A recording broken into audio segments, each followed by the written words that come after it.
우리가 수요일마다 스가랴서의 말씀을 계속 같이 나누고 있었는데 라이저 베프티스트에 참여하느라고 잠깐 멈췄었죠. 오늘부터 다시 말씀을 시작하는데요, 우리 지난번까지 나눴던 말씀을 잠깐 복습하고 그 이유를 진행해 보려고 합니다. 스가랴서는요, 학개 선지자가 성전 재건을 격려한 이후에 역시 성전을 재건할 것을 촉구하는 말씀을 선포를 합니다. 근데 그 과정 속에서 하나님께서는 스가랴에게 모두 8가지의 환상을 보여주셔요.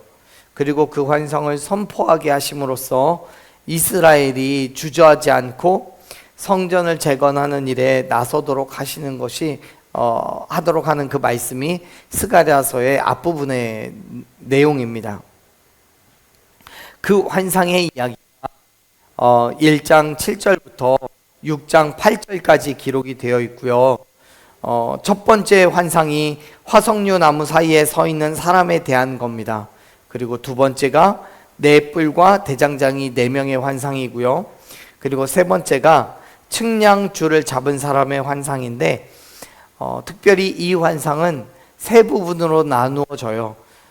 첫 번째 단락이 1절부터 5절까지의 말씀이고 그곳에서는 측량줄을 잡은 사람이 등장합니다. 이 사람은 스가랴 선지자와 대화를 나눴던 천사인데 예루살렘의 너비와 길이를 측량하려 한다라고 이야기하죠. 그것은 예루살렘의 회복을 의미합니다. 즉 하나님께서는 지금은 다 무너진 예루살렘 성벽을 다시 쌓아 올리고 이전의 영광으로 회복시키시겠다라는 약속을 담고 있는 말씀이에요. 그리고 6절부터 9절까지가 두 번째 단락인데 이 부분에서는 하나님께서 이스라엘 백성들을 포로 가운데서부터 귀환시키셨음에도 불구하고 아직까지 귀환하지 않고 바벨론 땅에 포로로 잡혀있던 그 땅에 머물러 있는 사람들을 향한 메시지입니다. 그곳에서 하나님을 떠나서 포로로 살았던 그 땅에, 그 나라에 우상을 섬기고 그 나라에서 인간적인 만족을 구하고 걱정과 근심을 없이 살아가려고 했던 그 삶을 하나님께서는 지적하시고 예루살렘으로 다시 돌아오라고 말씀하시는 장면이에요. 하나님께서는 그 포로로 잡혀있는 그곳을 얼른 나와서 도피하라고 하셔요. 왜냐하면 그 땅을 하나님께서 멸망시키시려고 하시기 때문이라고 말씀하시죠. 그리고 오늘 우리가 함께 읽은 말씀이 시작이 돼요. 세 번째 환상의 마지막 세 번째 부분이에요. 자, 우리 먼저 10절 말씀을 같이 읽어보겠습니다. 자, 10절 읽어볼게요. 여호와의 말씀에 시온에 따라 노래하고 기뻐하라. 이는 내가 와서 내 가운데에 머물 것임이라. 아멘. 조금 전에 말씀드린 것처럼 6절에서 9절까지 말씀에서 하나님은 곧 멸망당할 바벨론에서부터 얼른 도망쳐서 하나님의 땅, 하나님의 성으로 도망쳐라고 말씀하셨어요. 예루살렘으로 돌아오라는 거죠. 그리고 이제 10절에서부터 하나님과 이스라엘 백성들이 함께 살아갈 것, 예루살렘의 회복, 그리고 하나님의 임재가 예언이 시작되는 장면이에요.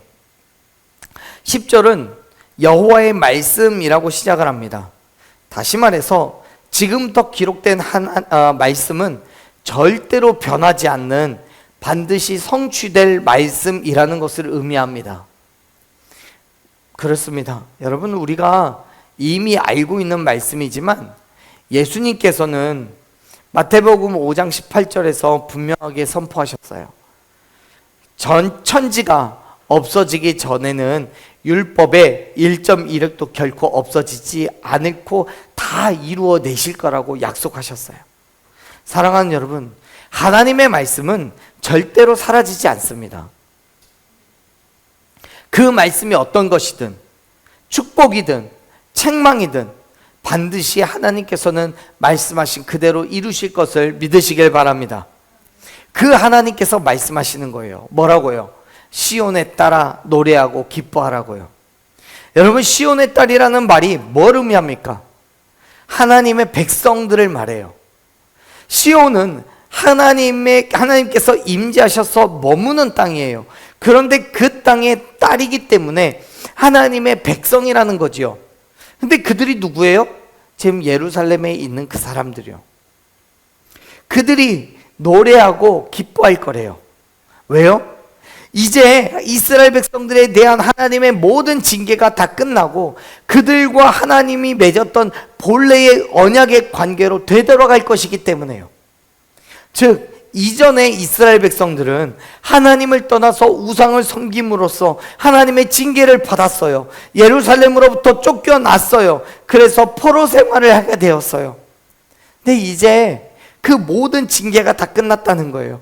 그리고 하나님께서는 다시 관계를 회복하시려는 거예요. 그러니까 그들이 노래하고 기뻐하는 거예요. 여러분 보세요. 10절의 뒷부분에서 말씀하시죠. 내가 와서 네 가운데에 머물 거라고요. 여기서 이 머물 것이다라고 번역되어 있는 히브리어는 여행자가 장막을 쳐서 머물게 되는 것을 의미합니다. 다시 말해서 단지 얼마 동안 임시적으로 머무는 것이 아니라 하나님께서 장막을 치시고 그들과 함께 동거할 거라고 말씀하시는 거예요. 그런데 그 말씀은 단지 구약시대에 포로에서 돌아오는 이스라엘 백성들에게 국한되어진 말씀이 아니에요. 마지막 때에 예수 그리스도께서 다시 이 땅에 오실 때에도 동일한 약속이 있어요. 자, 계시록 21장 3절 말씀을 보면요, 마지막 때에 하나님의 장막이 사람들과 함께 있음에 하나님이 그들과 함께 계시리라고, 그들이 하나님의 백성이 되고 하나님이 친히 그들과 함께 계실 거라고 선언하셨어요. 사랑하는 여러분, 하나님께서는 친히 저와 여러분 가운데 장막을 치시고 그의 구원받은 백성들과 함께 계실 것을 믿으시길 바랍니다. 하나님의 약속은 결코 중단되거나 패하지 않습니다. 비록 바벨론에 의해서 멸망당하고 성전이 무너져서 하나님의 언약이 끝난 것처럼 보였지만 결국 하나님께서는 그들을 회복시키시고 다시 하나님의 나라로 돌아오게 하셨음을 여러분 기억하시길 바랍니다. 여전히 저와 여러분 가운데 하나님께서는 동일한 일을 행하시는 거예요. 우리의 죄 때문에 세상 가운데서 무너지고 쓰러져 있는 나를 예수 그리스도의 죽으심과 부활하심을 믿음으로써 다시 하나님의 자녀로 부르시고 함께 하시며 책임지시는 하나님을 여러분 믿으시기를 바랍니다. 11절에서도요 동일하게 말씀하고 계시는데요, 우리 같이 11절 말씀 읽어봅시다. 자, 읽어요. 그날에 많은 나라가 여호와께 속하여 내 백성이 될 것이요 나는 내 가운데에 머물리라. 내가 만군의 여호와께서 나를 내게 보내신 줄 알리라. 아멘. 여기에서 말씀하는 그날은 히브리어로는 이미 정해져 있는 미래의 어떤 날을 얘기해요. 하나님께서는 그날에 어떤 일이 일어난다고 말씀하셔요. 하나님께 속하여서 내 하나님의 백성이 되고 하나님께서 우리 가운데 머무실 거라는 거예요. 그렇습니다. 사랑하는 여러분, 그날은 하나님께서 우리 가운데 임재하시고 역사하시는 날이 된 줄로 믿습니다. 그날에 모든 사람들이 하나님의 영광을 보게 될 거예요. 그런데 여러분, 여기에는 스가랴 시대 사람들은 하나님의 말씀이 쉽게 이해되지 않는 말씀이 있어요. 11절 처음에 그렇게 되어 있죠. 많은 나라가 여호와께 속하여 내 백성이 될 거라고요. 여기에서 당시 이스라엘 사람들의 입장에서 뭔가 어색한 단어가 뭘까요?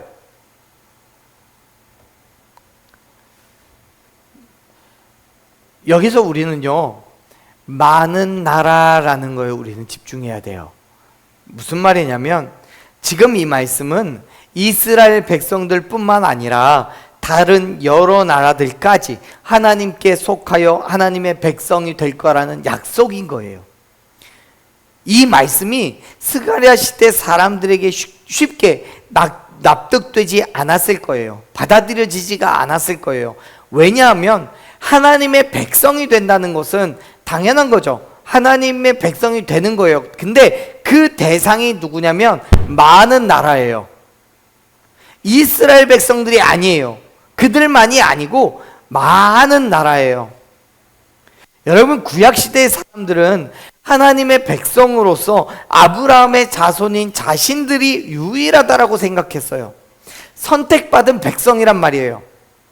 그들은 아주 배타적인 선민의식을 가지고 있었기 때문에 이스라엘 백성들 외에, 아브라함의 혈통으로 내려오는 사람들 외에 누구도 하나님의 백성이 될 수가 없고, 따라서 오직 자신들만이 구원을 얻을 거라고 지금 생각하는 거예요. 그리고 그러한 사고방식은 신약시대의 유대인들에게까지 이어졌어요. 그래서 당시 유대인들은 다른 이방민족들과는 교류도 하지 않을 정도로 매우 경멸했던 거예요. 이방인이라고요. 그런데 11절에서도 뭐라고 얘기해요? 여호와께 속한 내 백성이 누구냐면 많은 나라예요. 이스라엘 백성들만이 아닌 거예요. 이거는 당시 사회, 그 당시의 이스라엘의 문화적인 상황 속에서는 이해되지가 않는 거예요. 있을 수가 없는 일이에요. 하지만 여러분, 하나님께서는 그들의 조상이었던 아브라함에게 이미 천하 만민이 복을 받을 거라고 말씀을 하셨어요. 천하 만민이 복을 받을 거래요. 여기에서 말하는 이 천하 만민은 이스라엘 사람들만이 아니에요. 아브라함과 동일한 핏줄이 아니라, 아브라함과 동일한 핏줄뿐만이 아니라 동일한 믿음을 가진 사람이라면 이방인이라고 할지라도 다 하나님의 구원을 경험할 수 있다고 있다고 얘기하시는 거예요. 만일 하나님의 구원이 오직 아브라함과 동일한 혈통 가운데만 있다면 저와 여러분도 이미 구원받기는 글렀어요. 같은 혈통이 아니잖아요. 그런데 우리가 교회 와서 예배하면 뭐합니까? 성경 보면 뭐합니까? 구원받지도 못하는데. 그런데 여러분, 바울은 로마서 4장 16절에서 분명하게 선포하셨어요. 로마서 4장 16절 말씀에 뭐라고 되어 있습니까? 하나님의 상속자가 된 것은 은혜예요. 믿음으로 된 것이기 때문에 아브라함은 모든 사람의 조상이라고 얘기하셔요. 물론 하나님께서 아브라함을 선택하신 건 맞아요.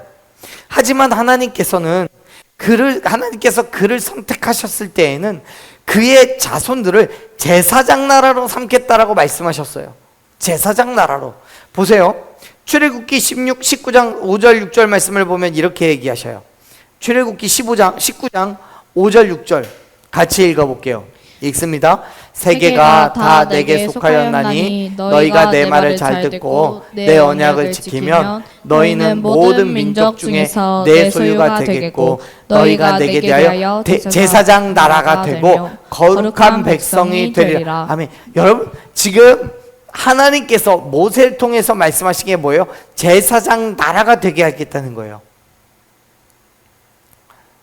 다시 말해서 세상 모든 나라들이 다 하나님께 속해 있고 하나님의 사랑받는 존재라는 건 분명합니다. 그들 가운데에 이스라엘 백성들을 선택하신 거는 그들이 제사장 나라로서 다른 나라들을 하나님의 백성이 되도록 하는 것에 대한 중보자가 되게 하시겠다라는 약속인 거예요. 여러분, 만일 지금 하나님께서 이렇게까지 이야기하셨는데 이스라엘 백성들만 구원을 얻는다라고 한다면 오늘날 하나님께 구원받아서 천국 갈 사람들은, 성도들은 없어요. 다 목사나 선교사들, 전도사만 가요. 제사장이니까요. 여러분, 이스라엘 백성들은 제사장 나라예요. 그래서 그들을 통하여서 하나님을 발견되게 하시고 하나님의 말씀이 선포되게 하시고 그들을 통하여서 하나님이 증거되게 하시는 거에 포커스가 있는 거예요. 우리도 마찬가지예요. 우리가 하나님의 구원을 얻어서 우리가 하나님의 구원을 받은 건 이 땅 가운데 제사장으로서 하나님의 복음을 증거하고 믿지 않는 자들에게 하나님을 드러내기 위한 목적이 우리에게 있는 거예요. 모든 사람들은 다 하나님께 속해 있어요. 결국 우리가 하나님의 구원을 받는 기준이 되어야 되고 본이 되게 하셨다는 거예요. 사랑하는 여러분, 이스라엘 제사장 민족인데 만일 그들만 구원을 받을 수 있다고 한다면 어떻게 되겠습니까? 하지만 여러분, 하나님의 구원은 모든 이들에게 열려 있음을 믿으시길 바랍니다. 제사장들은 어떻게 해야 구원을 받을 수 있는지에 대한 기준이고 본인 거예요. 그건 저뿐만이 아니라 여러분도 마찬가지입니다. 그렇기 때문에 사랑하는 여러분, 저와 여러분 모두가 하나님의 구원의 은혜를 경험할 수 있어요. 지금까지 내 삶의 모습이 어땠든지 상관없어요. 하나님께서는 그 모든 것들을 용서하시고 하나님의 자녀로 다시 저와 여러분을 부르셨음을 믿으시길 바랍니다. 보세요. 지금 우리가 읽은 말씀, 즉 2장 10절 말씀에서 하나님께서 이스라엘 백성들에게 노래하고 기뻐할 것을 말씀하시는 것은 그들이 하나님의 백성이 될 만한 완벽한 조건을 이루었기 때문이 아니에요. 그들은 여전히 인간적인 연약함과 부족함이 있지만 하나님께서는 당신의 전적인 의지로 그들을 모든 징계에서부터 회복시키셨음을 여러분 믿으시길 바랍니다. 자, 보세요.